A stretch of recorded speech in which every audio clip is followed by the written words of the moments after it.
बाबू तू लय वय झालं ना रे, लग्न गिगन करत नाही काय तू? हो ना रे बाबू, सुनीच्या तुम्हाला कधी दाखवतो आम्हाला. बाबा मला एक पोरगी आवडते, तिच्या संग लग्न करायचं आहे मला. आणि ती पोरगी लय साजरी आहे, एकदम लाजरी फुलासारखी, नाजूक, एकदम सुशील आणि सुंदर आहे. मग आमची भेट करून दे ना तिच्यासोबत. किती दिवस तुम्ही भेटत राहायसान. आण रे घरी दिले, आम्ही भेटतो आमच्या सुनीसोबत. आज आणू का भेटाले? आज तिचा बड्डे बी आहे, खुशी आहे आज ती, आणि यायला तयारी होऊन जाईल.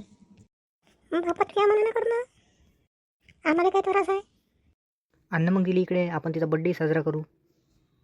पहिले तिचा बड्डे मी हॉटेलात करतो साजरा, मग तुम्ही भेट जा. तुले जसं वाटते तसं कर. बबले, आज तुझ्यासाठी सरप्राईज आहे, तयार राहायचो. मी तुला घ्यायला येतो अर्धा एक घंट्यात. येशील ना तू? बरं ठीक आहे, मग तयारी करतो. काय म्हणते रे बाबू ते? घ्यायला झाली ते तयार, आता जातो तिला हॉटेलवर घेऊन. अहो सर, इथे मला आणि माझ्या बॉयफ्रेंडचा फोन आला आणि तो काय म्हणते, मला भेटायला ये म्हणते, काहीतरी सरप्राईज आहे म्हणते. जाऊ का नाही जाऊ मी?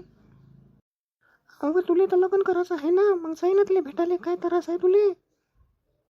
तसा तरास गिरास काही नाही मले, पण काय झालं, आज सकाळपासून मी लय खाल्लं. पहिले पावभाजी, मग छोले भटुरे, मग वडापाव, मग पाणीपुरी. आता तर पोट कचकच भरलं माया, मला हाकाले बी लागली. अरे जिथं भेटायला चालली तिथं संडासले चालली जासो. काय झालं सरी, ते तुला एवढी नाराज कोण दिसून राहिली तू? अरे काही नाही, असंच. आता येणे कसं काय सांगू का मी, हाकाले लागले, माझे पोट दुखून राहिलं म्हणून. काही म्हटलं का तुला? तू तर काहीच तर नाही म्हटलं, तुम्हाला असंच ऐकू आलं असं. पाय जसंच आपण तिकडे पोहोचू, तुला डोळे बंद करायचे. आणि जोपर्यंत मी म्हणत नाही तोपर्यंत डोळे खोलायचे नाही, तुला माही शपथ. ठीक आहे ना. पाय जोपर्यंत मी येत नाही ना तोपर्यंत अशीच डोळे बंद करून राहीन, डोळे काही उघडू नको तू. बरं ठीक आहे. बरं झालं यानं खाली रूममध्ये आलं, इथं शांतता आहे आणि इथं पाजलं तरी माहीत नाही पडत, जरा पोट तरी खाली होईन माया.